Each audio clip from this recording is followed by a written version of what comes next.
Welcome to the Black Knight Nation podcast. I'm your host, Sal Interdonato. The Black Knight Nation podcast is brought to you by Higher Echelon. Higher Echelon is your trusted leader in organizational excellence. Higher Echelon is run by Joe Ross. Joe Ross, former Army fullback, former Army assistant coach, and also served in the Army. We thank Higher Echelon for sponsoring this podcast.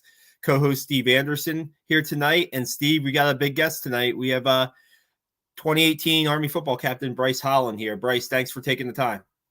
No, pleasure's mine.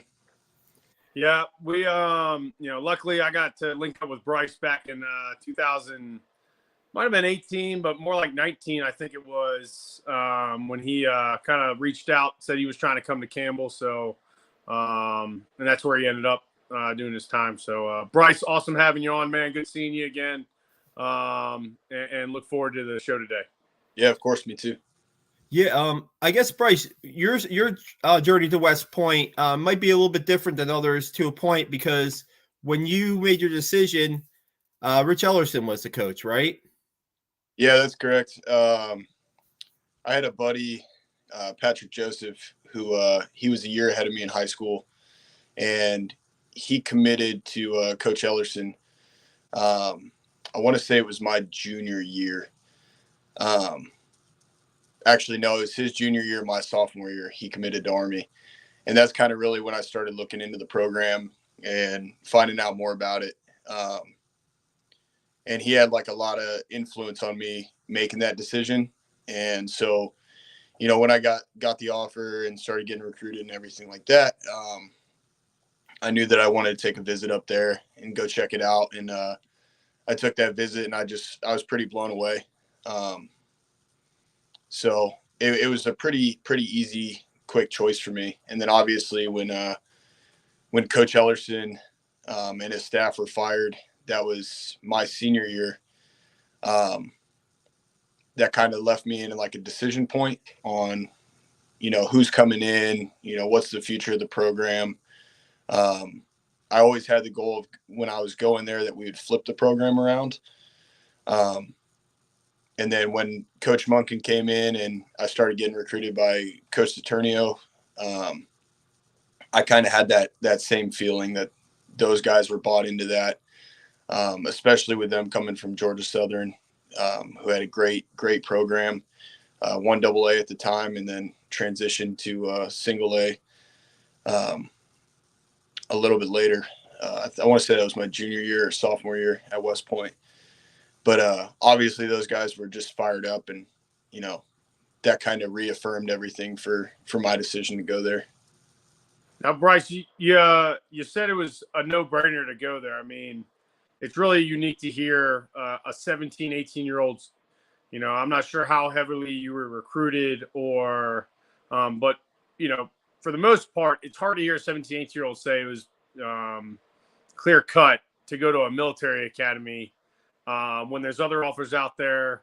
Obviously, you said you had a buddy who influenced you a lot, but I'm sure you had other friends that were at other colleges doing other things and still successful. So what exactly, even through that change in coaching, what exactly drew you to West Point? Was it the visit itself? Was it the facilities?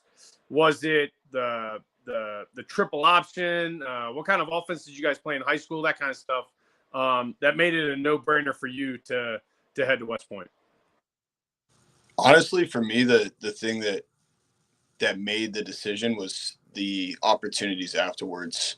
When I was weighing out everything, I mean, I played at a pretty big high school football program, Hamilton High School in Arizona. I mean, we won state championship my junior year, went my freshman, sophomore, junior, senior year. They'd won like 7 state championships in the last 9 years by the time I was a junior. And so the program I had a lot of guys around me who were 4- and 5-star recruits. My left tackle, he was committed to USC as a sophomore, then committed to Stanford, and then ended up at ASU. And now he plays for the Eagles, Casey Tucker. We had a lot of big name players coming out of our high school that were going to these type of programs. And I think the biggest thing for me was like realistically looking at opportunities after college. And for me, it was like college was kind of the stepping stone. I didn't know. Obviously, no one knows if they're going to go pro or if they have that level of capability or not. But for me, I kind of saw that military aspect after college was something that I could really see myself doing and something that I really wanted to do. Yeah, I mean, I'd say that's pretty much why it was so clear cut for me was just all the opportunities afterwards, seeing successful people serving their country.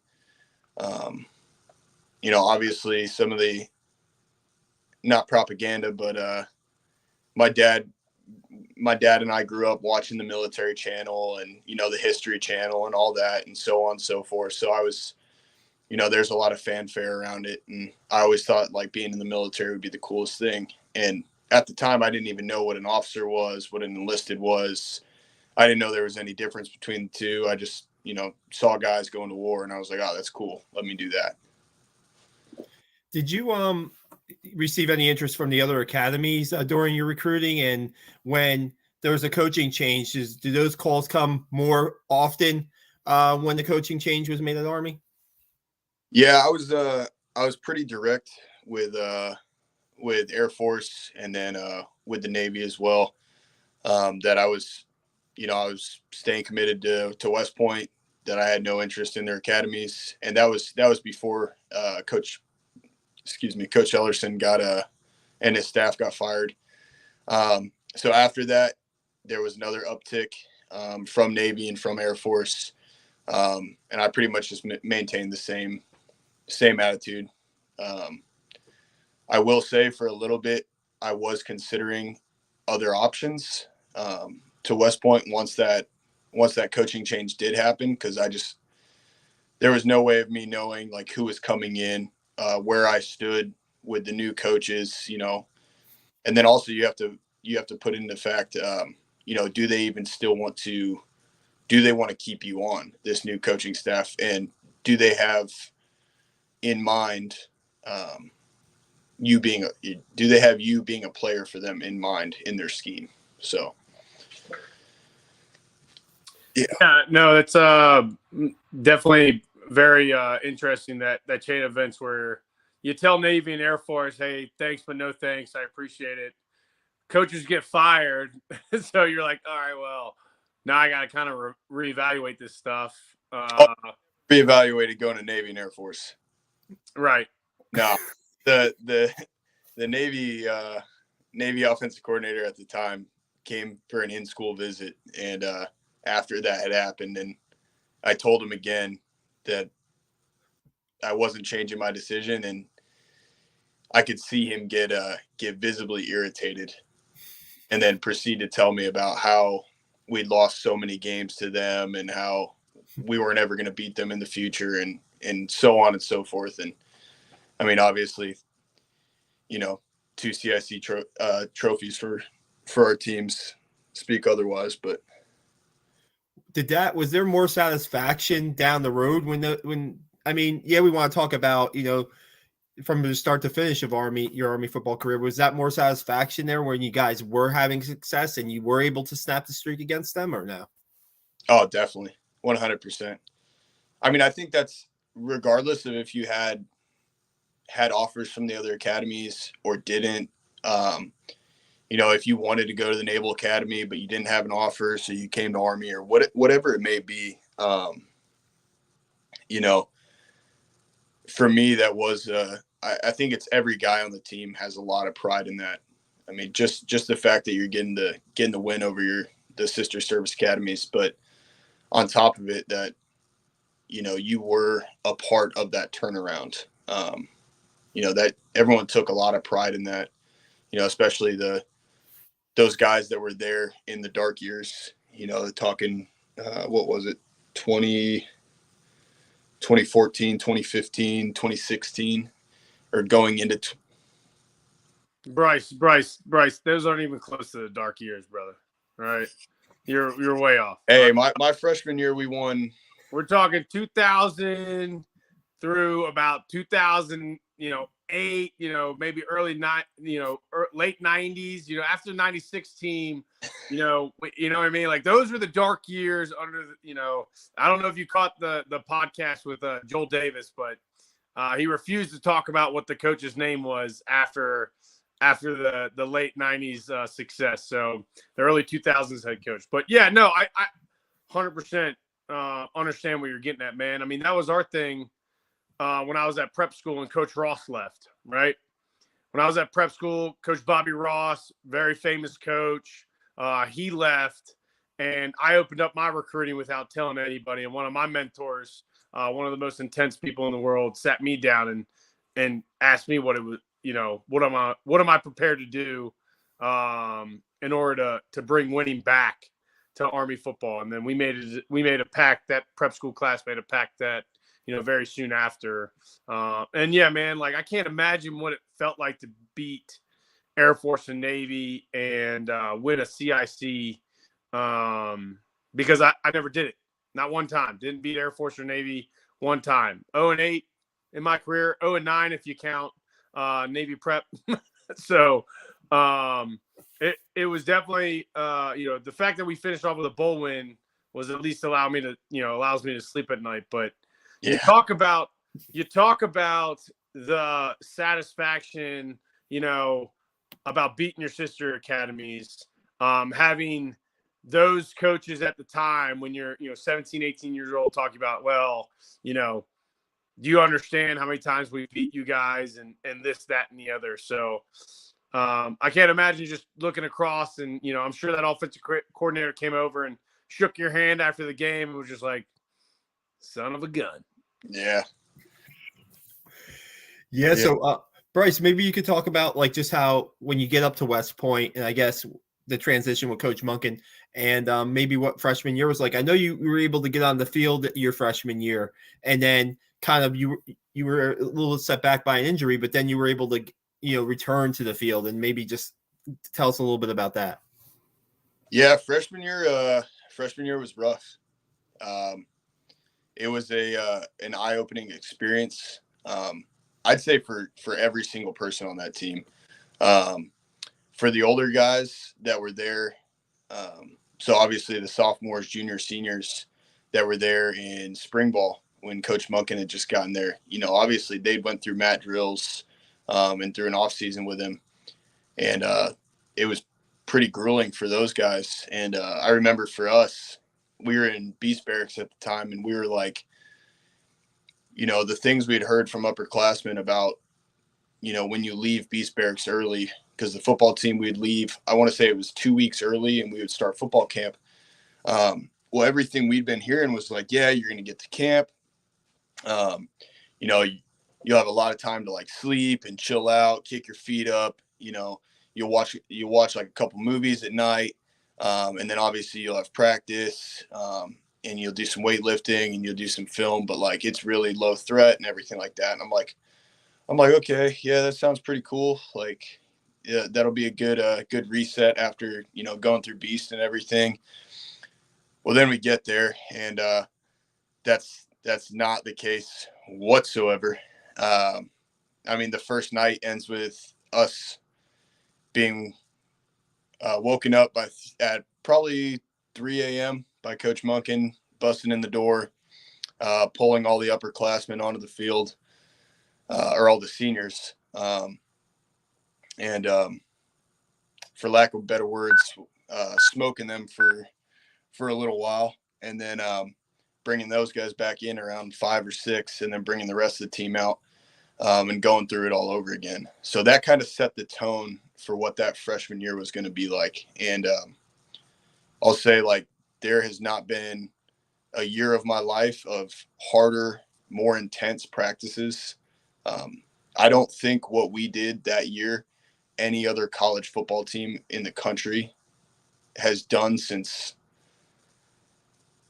like 70s, 60s, the real hard-nosed football days. I mean, full pads every single day, 2-hour practices, 2.5-hour practices, just full contact, full tilt, full time.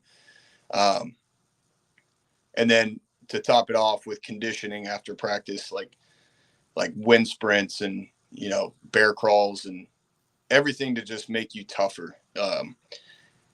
And at the time, it didn't make any sense, especially towards the end of the season when we started dragging. We were like, hey, everyone's beat up, everyone's exhausted, no one's running nearly as fast. But I think in the grand scheme of things, like Coach Munkin knew and the staff knew what they were doing. They knew they knew that year was not going to be the turnaround year, but they knew that it was shaping it for the future. And I think what they built was, especially with us, like us freshmen at the time, was a super tight group and a super tough group. And you could definitely see that in, the last 3 years. Obviously my sophomore year, I took a hiatus because that end of that freshman year, I tore both my labrums. So yeah, I got to, it was a weird freshman year. That's for sure. Right before I was going to start my first game, the week before that, I tore my labrum, my right labrum. And so at the time we braced it up. We did some rehab. And then I think it was that very next game. It was Fordham, and that was going to be my first start. And we were down towards the goal line, and I fit up on a linebacker or it was on a D lineman or something. And Larry Dixon came in, and, he was clearing his own path because I wasn't out of his way. Hit me from behind, and I just kind of drove the guy over with Larry's help momentum. And the other one went right out of place, and boom, tore my left one. Well, luckily for me, we didn't score a touchdown on that play, but we were on the goal line. So I had to go one more. Probably didn't help the shoulder much. And then I came off on the sideline, and I took my helmet off and sat down and threw up all over the field. And then one of our trainers came back, threw the shoulder back in, and, we were good to go. And then, I recovered for a couple weeks before that Army-Navy game, and then played that Army-Navy game. And, yeah, that was freshman year. So obviously that was a heartache, losing that Army-Navy game, especially for those seniors. It meant a lot to us, but even more to them. And then obviously me being hard-headed and everything, the coaches were urging me to go on med leave, like, hey, take next semester off, go get healed up. And, I was an 18-year-old hard-headed kid, didn't want to take time off. And so I stuck around till the point where it was diminishing returns.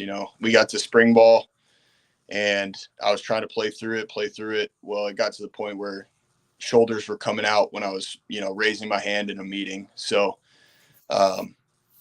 Coach Davis, he stayed on me and was like, hey, you need to go on med leave. And finally, I just accepted it, went home for a semester, and then, came back that next winter time, just ready to get after it. Yeah, I did something very similar, Bryce. I tore my ACL in the Air Force game, 2009. Took that spring semester off. Had to make it up, so I didn't get to graduate with my class. But it was the smartest thing I could have done for my football career. That's for sure. Just the three things, right? There's three things that help you recover, right? That's sleep, that's nutrition, and then it's stress, right? The limiting stress. Not very good things West Point allows you to do while you're there at the academy. So I always say I did the 46 month experience, right? I did one less month because I was on leave until we started PIAD that year. So I was an extra month off. So I know it was probably hard to be away from the team. I came up during spring ball. Stay with one of our assistant coaches during that time. Stay connected with my defensive coordinator and stuff. But for the most part, it was really rough. Being away for the academy. I don't know how you felt once, because like you said, that year Coach Monken built that freshman class. So how did you stay connected with the team while you were gone, and how did you feel while you were gone, and what was kind of like how did you get into a routine while back home? Were you in Arizona, or where'd you go back to? Yeah, I was back home in Arizona, and honestly, that was me going on med leave was probably the best decision that has continued to be continue to pay out for me even to this day. So I went back to Arizona, and before I left for West Point, that's when I'd started dating my now wife, Emily. And so I went back home, stayed at the mom and pop's house. And basically all I had to do was recover, lift, eat, and hang out with my girlfriend at the time, who's now my wife.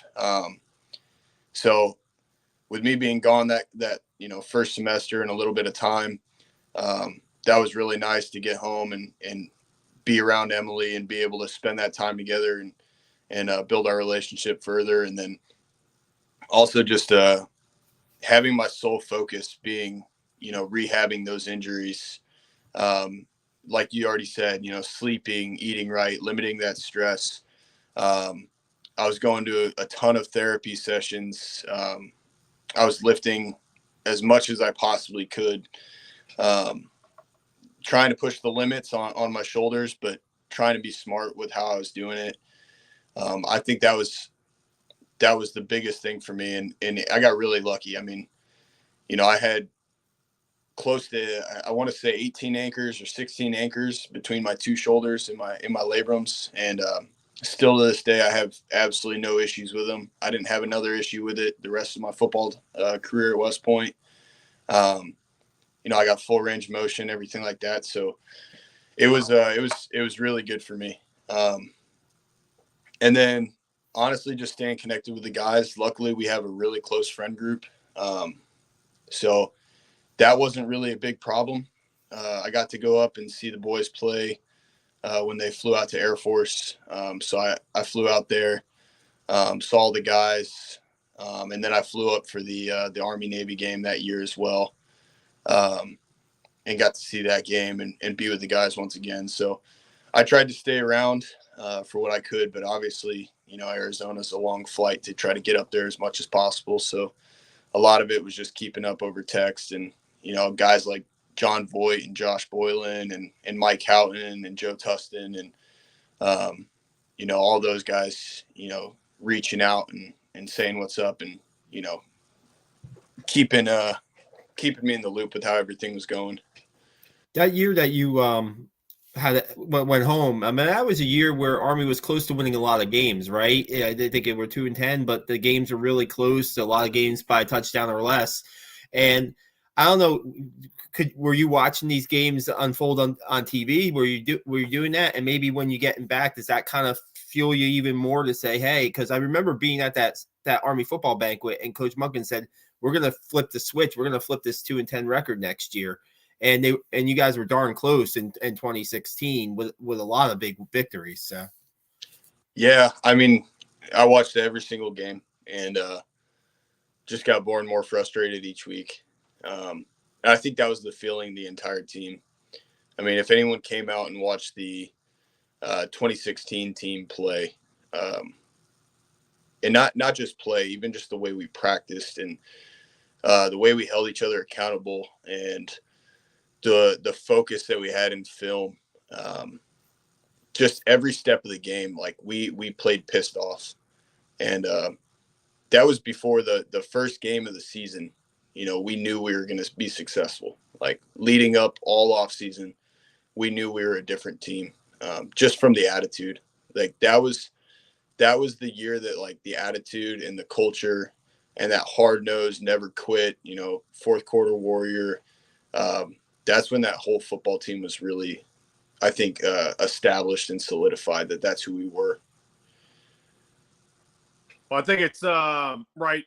It's finally the upperclassmen have been dealing with Coach Monken for 2 years now, right? So, you have the informal leaders, you have the formal leaders, you have the playmakers, right? You have all these dynamics. Well, now you guys, those juniors, right? Your junior year, sophomore year for you, but like eligibility wise, Yeah. but like now we have those juniors that look, man, this is the way, right? Yeah. Been there. We've done this for 2 years. We're sick and tired of losing by 3, 7, 10 points. And now it's going to be done our way. So now I think almost right is, and I wasn't around the team. I'm just speculating here, Bryce, but it's almost like you guys can take some of that stuff away from Coach Monken now, right? Like the accountability piece is now owned with your class as far as, look, we've done this for 2 years now, guys. All right. The coaches know what the heck they're talking about. We've got to do it this way. We've got to have this precision. And we don't want to hear anything else. And you guys can start as upperclassmen now, hold everybody accountable for film, Saturday, Sunday workouts, in the off season, all that kind of stuff. Is that what kind of took place now that you guys changed the turn from underclassmen to upperclassmen, or a combination of it, or what? Yeah, I'd say it's definitely a combination. I think a lot of those guys, now that we were upperclassmen, felt more comfortable stepping into that position and being like, hey, this is the way, and establishing that for the young guys. But also I think it just matured, everyone, that culture matured over those years. And it kind of just clicked for everyone. That's like, hey, this is how we win football games. We don't necessarily win by being the most athletic, by being the fastest guys, by being the strongest or the biggest. We win by tough-nosed football executed violently.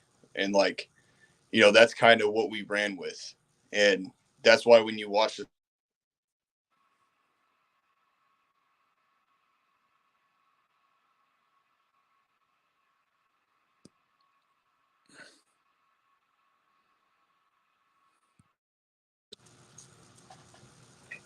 sorry, my mic got muted. But yeah, that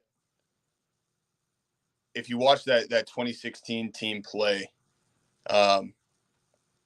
you really see a different breed of Army football, and you see a different speed that we're playing with, and a different violence, a different precision. And I think it's literally just because everyone understood what the culture is. Everyone bought into that culture, and then everyone just trusted each other and the coaches. So, yeah. Yeah. So let's just keep going with that, Bryson. Shit. That year, let's what were can you hear me? You good? You got me still, Bryce?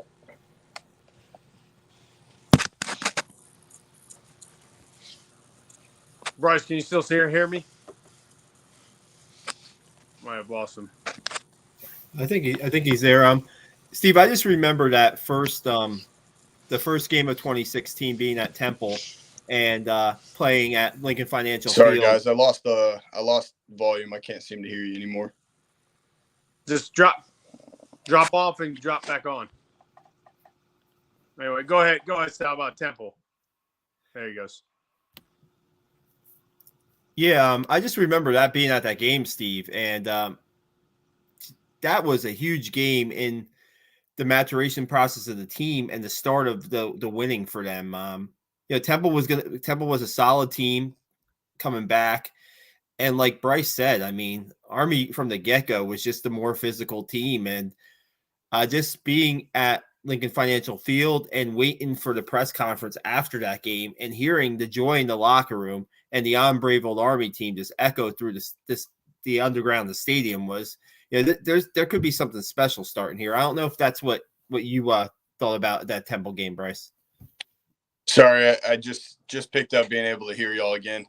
Yeah, just that Temple game, the first game of 2016, and how that kind of got you guys going on the right foot. And it seemed like, that was a big win and a big start to the winning ways for you guys. Yeah, I mean, everyone told us we were going to lose that game.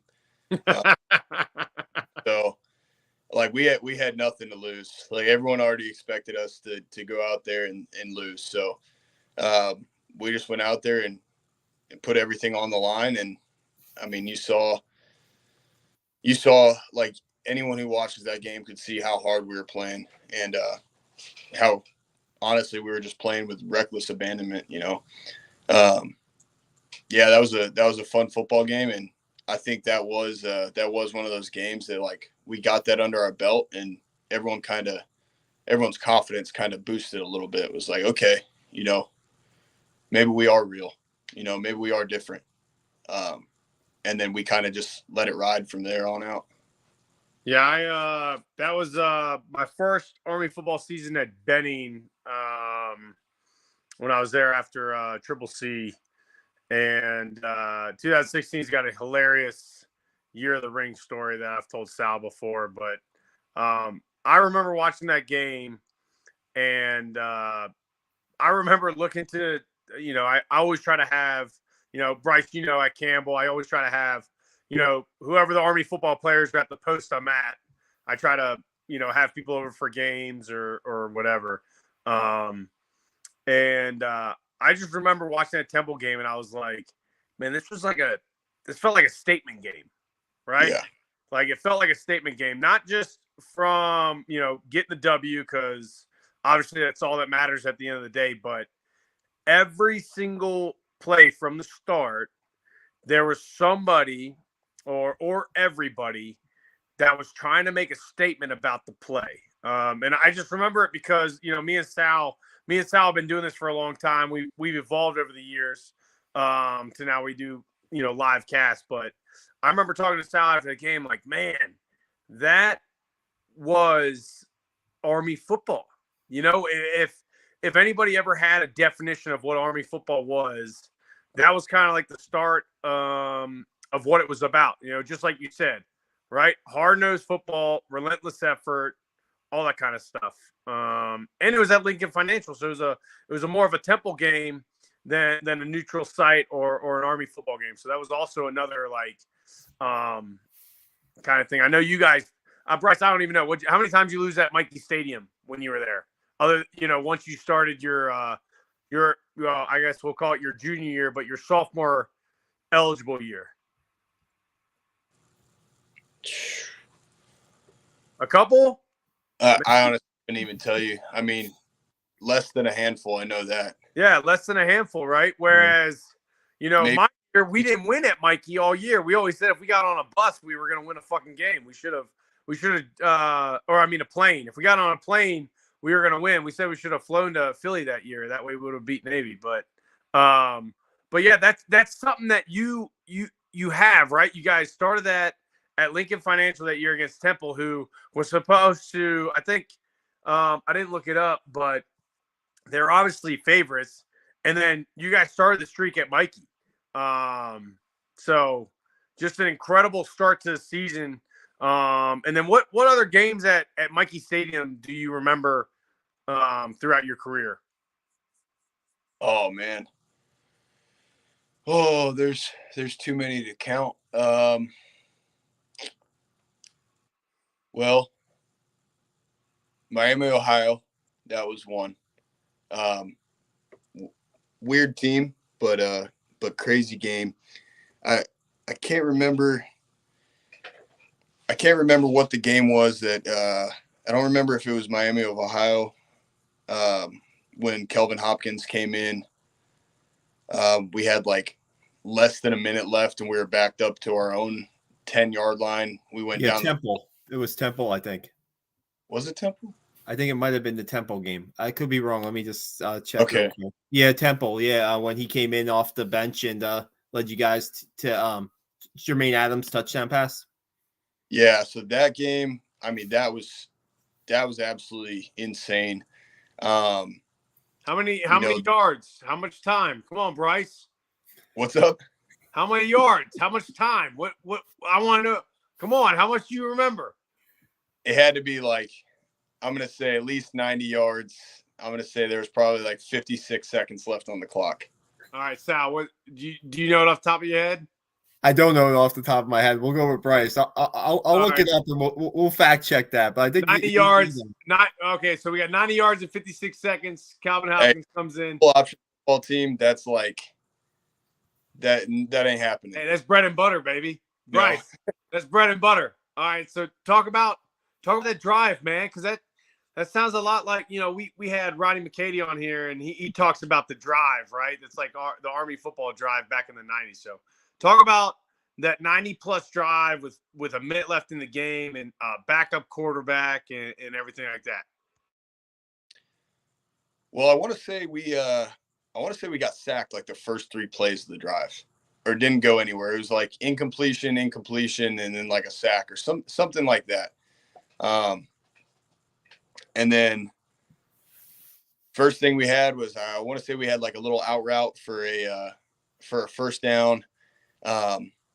Honestly, I'm probably butchering this completely because, too many head injuries unreported over the years. But I should have worn my mouthpiece more. I'll say that. It just means you were doing your job as a center. Okay, your job not to see all that extra stuff, man. All right. But no, I don't remember all the intricate details. All I remember is, everyone thought we were down and out. I mean, it was 3rd and long, or it even got down to 4th down, and everyone was like, people, the fans, you could hear it, like, when the crowd gets real quiet, and it's just like almost like that breath comes out of everyone that's like, yeah, we don't got this. But that wasn't really the atmosphere of like the football team, and especially the guys on the field. Like, yeah, we were, we knew we were fighting, great odds, but I mean, no one was out for the fight. And that's the reason why we were able to win that football game. No one quit. But beating Air Force at home, that was pretty incredible. What was that? My 2017 year. So that was my actual junior year. Beating those guys in Mikey Stadium. Obviously there was a little scuffle that broke out afterwards. I had a personal foul in that game for a late hit. Trying to get out dudes. Yeah, nobody likes Air Force, right? Nobody does. Yeah. That game had a lot of emotion. That was definitely one of the most fun games. And then Miami of Ohio and Eastern Michigan, I remember those two as being great games at Mikey Stadium. Both of those came down to the wire. I know I want to say it was the Miami of Ohio one ended with, I think it was James Nautical making it's either James Nautical or Gibby, James Gibson. I don't remember who it was that made that tackle right near the end. The 2-point conversion try. Yeah, on the 2-point conversion try. Yeah, that was Eastern Michigan maybe, and the Miami of Ohio game was when Elijah Riley made the tackle to save the game, so to speak. Yeah. So both those games, absolutely insane. I mean, that's the thing. We did have a lot of real tight games. I mean, sophomore year, the bowl game against North Texas, 2016. We ran Oregon, which is like one of our sweep plays for. I want to say that was our 2-point conversion, or that was for a touchdown or whatever it was. But yeah, I remember us running Oregon on the goal line and scoring or getting the 2-point conversion. And it's like, we had so many of those moments that were, people thought we were down and out, or, people questioned us. Like, just look at how much we went for it on 4th and 1, 4th and 2, even backed up. That just shows like the confidence that our coaches had in us. And like our willingness to get it done. We knew we could move the ball, 1 to 2 yards. That was one of the things that I took the most pride in, was that we were never stuffed in those last 3 years that I was playing center. We never did not convert a 4th and less than 2 when we ran quarterback sneak. Wow. Yeah, and we just, that's the kind of fire we played with, and like regardless where we were at, regardless of the situation, like guys are just ready to go. You didn't miss a game, right? Your last 3 years, you started every game, right? Yep. I started those last 2 my freshman year, and then I took that break, and then it was smooth rolling from there on out. Playing that offense, Bryce, right? When you can be on the field for 70, 80 plays a game. I don't remember you coming out too often, even when the games might have been on Army. You were playing almost 100% of the plays. It's great. I mean, how much is that just stamina built up, or is that just a mindset a lot too, or no? Yeah, I mean, I'd say so. I mean, Coach Davis used to get us to the point of blacking out during sled drills. So I'd say that played a lot into it. And then, just the way we practiced, the way we trained in off season. And then obviously towards the end of the year, you get super used to it because, every game's like that. Every game you're expecting to be on the field. When you're only going 2 to 3 yards of play, and you're going to be out there for a while, especially in the first 2 quarters, because in the 3rd and 4th quarter, things would start breaking wide open because, defenses would get gassed, because especially a lot of the teams we played, like you saw it with like Oklahoma, for instance. Those defensive linemen, those linebackers, the DBs, they weren't used to being on the field for that long, whereas we were. So we were able to use that to our advantage. We weren't gassed at all. We would see guys with, hands on their hips, kneeling over and, tapping themselves off the field. And, we took pride in that because, we were ready to go. Hey, there ain't no shame in the self-tap. All right, man. There ain't no shame in that. All right. The only time where I will say it hit me pretty hard, where I was like, all right, when are we going to be off this field, was Air Force. What was it? My junior year, when we played them. Yeah, we played them at the Air Force Air Force Academy, and I was sucking pretty bad there because we held the ball for like 46 minutes that game, something absurd. And every drive was like 16 plays, no less. So yeah, that was the only game, and then obviously the lack of oxygen. But that's the only one that like sticks out in my mind where I'm like, I'm dog tired right now. Awesome. Yeah. I used to, they always have those signs at Air Force and everything trying to psych you out. And, but it's for real. I mean, I live out here now, man. I'm out here in Colorado Springs, and it sucks. It sucks. Yeah. Right?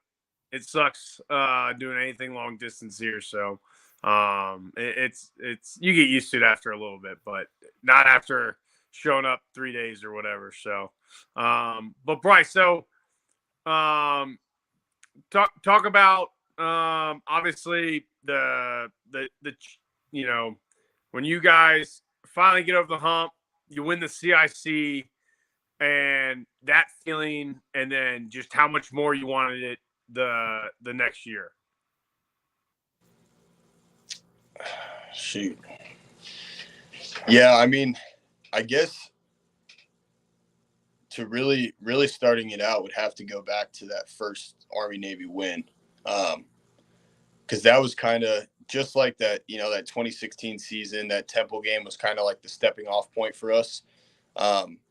So was that Army-Navy game.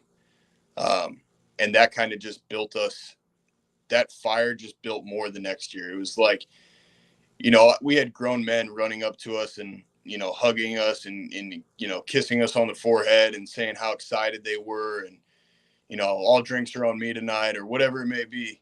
But like for us, it was like, okay, yeah, it's great. We beat Navy. Like, cool. We haven't done that in, 20 years or whatever it's been. But like the job's not finished. We still don't have the CIC trophy.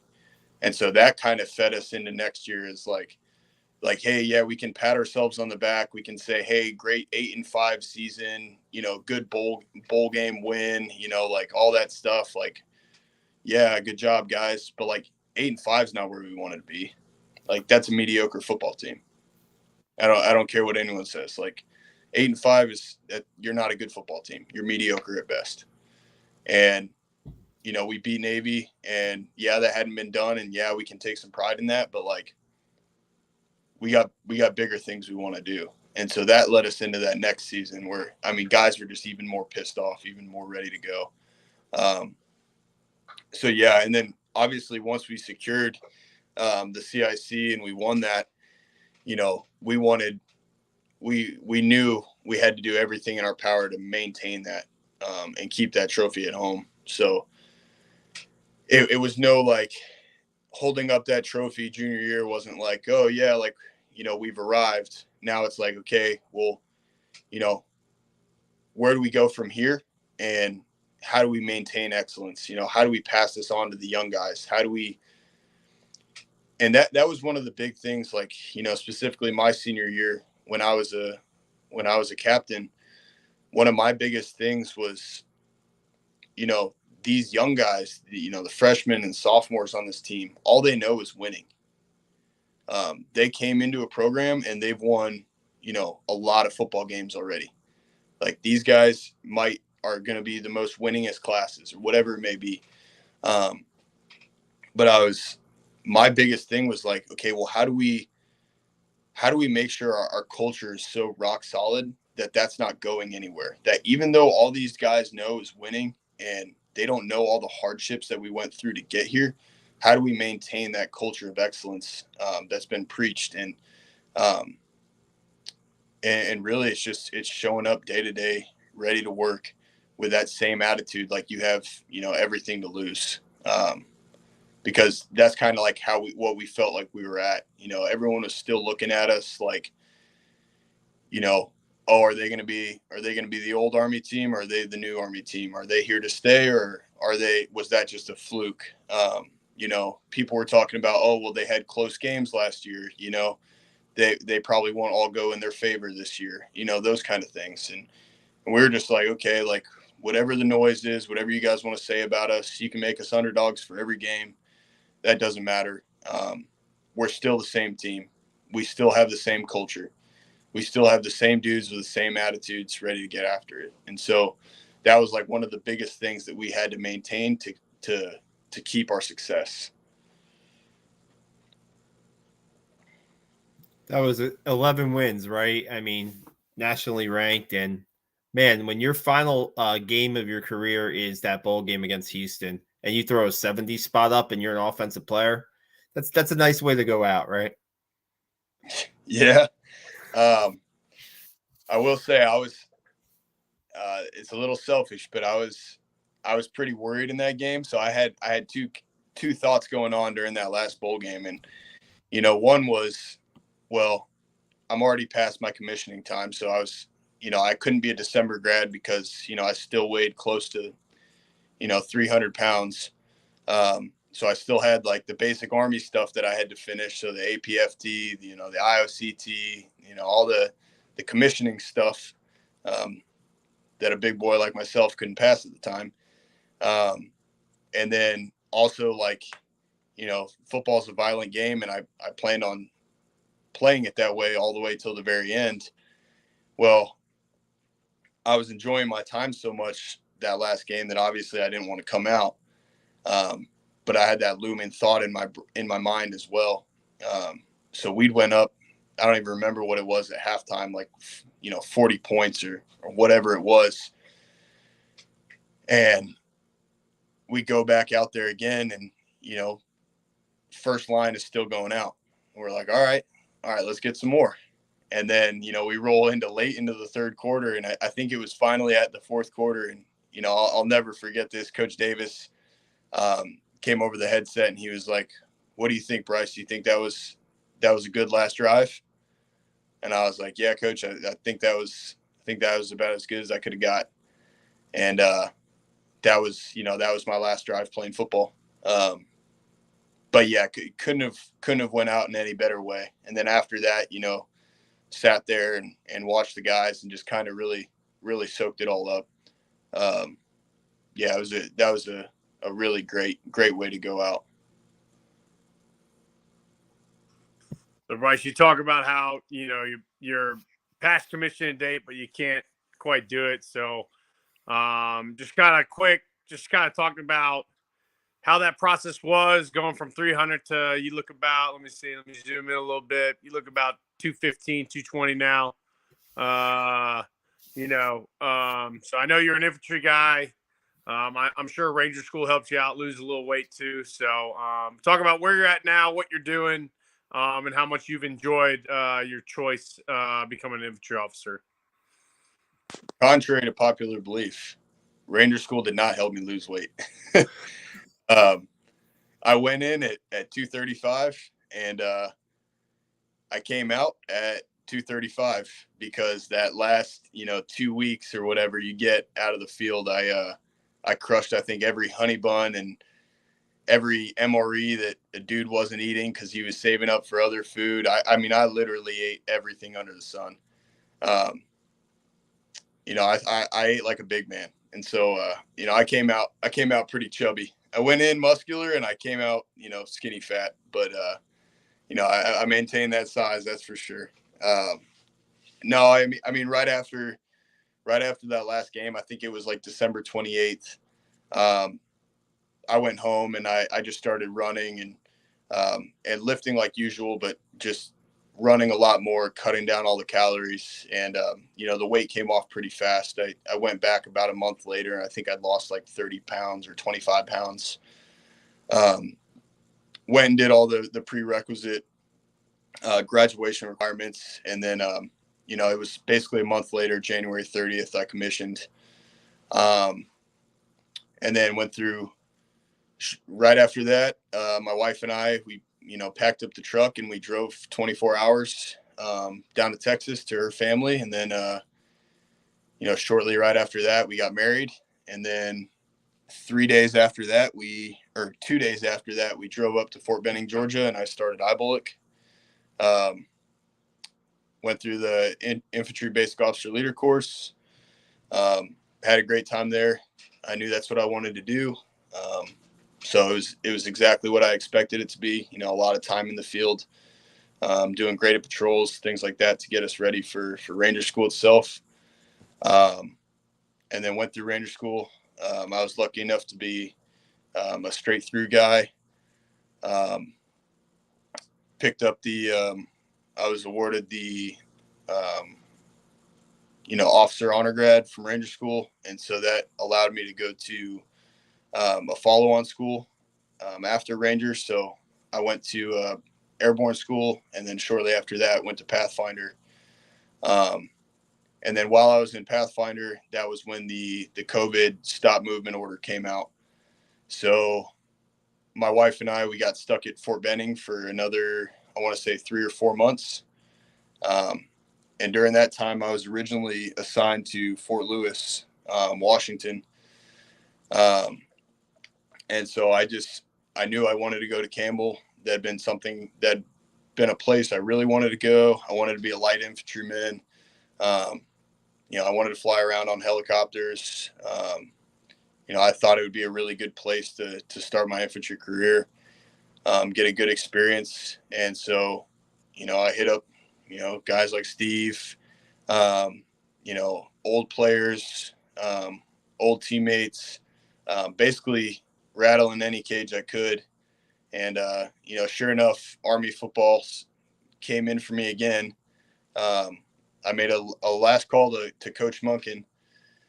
Hey, do you know anyone?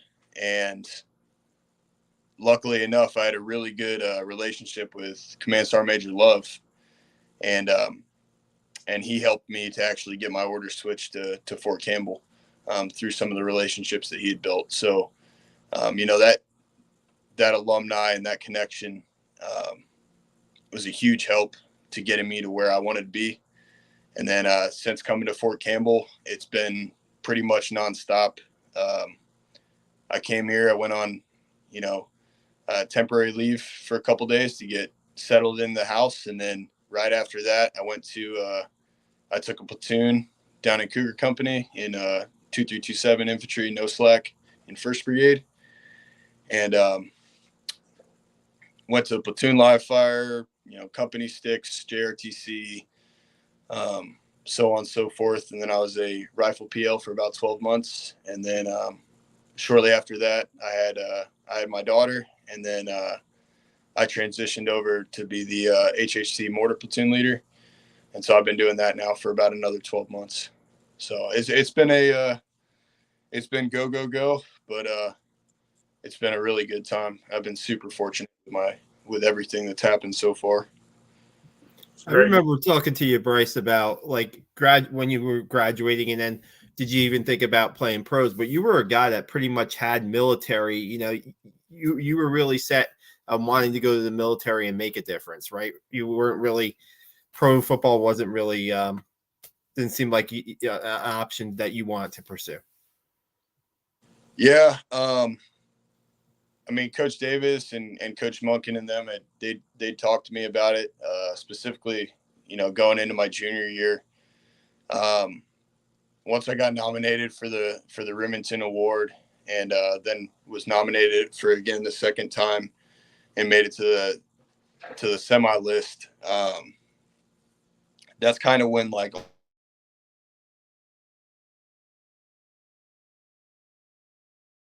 You still hear me? Okay. I don't know if I can hear you guys, but yeah, we're good. That's when all that stuff kind of sort of became real to me. And for me, I knew going to West Point, the end all goal was to become an infantry officer. So, I already had that commitment in mind. I already knew that's what I wanted to do with my life. And so for me, I was happy with, college being the last stop for football for me. I knew that this is something I wanted to do, and I was ready to do it. And, West Point, as much stuff as people go through there, and how restrictive it does feel, like I was just ready to get out and actually do the job that they'd been training me for,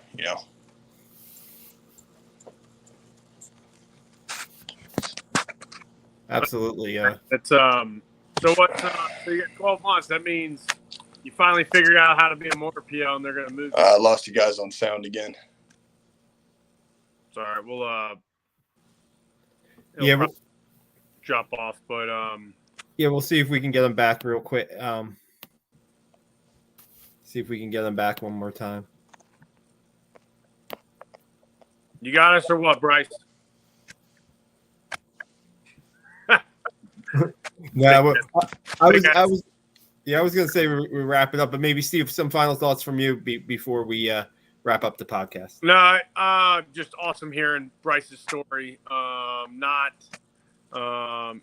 Like we always hear on here, Sal, most 18-year-olds think they're going to go pro out of whatever college they go to, and Bryce had his destination. I know personally how well he's doing as a PL over there. I know his old battalion commander, one of the best at what it does. So really awesome. I get a chance to connect with him while I was there. Now that I'm out in Colorado Springs, but definitely awesome watching his career, watching those teams, and just kind of hearing how it wasn't always a great time for him. Having to leave the academy. Carrying both shoulders is never fun. So just awesome story to kind of see his perseverance and kind of the guy that needed to be there at that time at a pivotal position to kind of change the mentality and the course of Army football. You got us back, Bryce? Yeah, I got you guys back. Yeah, so we were just closing up and just kind of hearing that story and hearing your mentality and just the way the evolution of Army football happened through your time as a freshman and by the time you graduated. It kind of sounds like almost a perfect storm of the type of man, the type of caliber of player, and the type of person you were to kind of have at the academy at that position and kind of anchor that offense. And I'm sure it permeated to the defense at that time. So just awesome story in general. And I just told him I'm glad I got a chance to get to know you, Emily, and your family a little better while you were at Campbell. And I look forward to crossing paths. The only thing I was going to ask was, you're 12 months in. They're probably looking to move you. What's next? What's next for you? And what are you thinking about doing? Yeah. So, I'm about to start my rip out of the mortar platoon here very shortly. I'll probably have to go up and do a little bit of staff time, learn the way that works. Something I'm not too familiar with, so that'll be a new challenge for a little bit. And then I have a SFAS date June 2nd, so I'm gonna go over there. You hate to hear that, man. God. Well, if you do, make sure you pick the right. You do well enough on the language, so you pick the right group, man. Oh man, Bryce. Me personally, I hate to hear that because most of the guys I know, they get out after their team time, just because the SFAS is such a small community. So, would have loved to hear that you were going to regiment or something like that. But hey, I know you're going to kill it, man. Do you have a date yet? Yeah, June 2nd.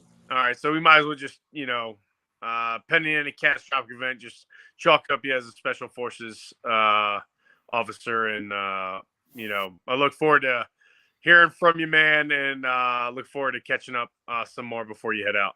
Yeah, brother. Of course. It was great talking to you guys tonight. Absolutely, Bryce. Thanks for joining us. Great stories from you. Great, just on the rise of Army football, and you're part of it. We really appreciate you popping on. If you were watching this, please check out our Black Knight Nation YouTube channel, our website. Steve, we just got 2 million views on the Black Knight Nation website recently. It's been going really well, and it's because we have guests like this with Bryce Holland on our podcast. So thanks again, Bryce, and we'll be back with another podcast soon. Guys, have a good night. Awesome. Have a good one, y'all.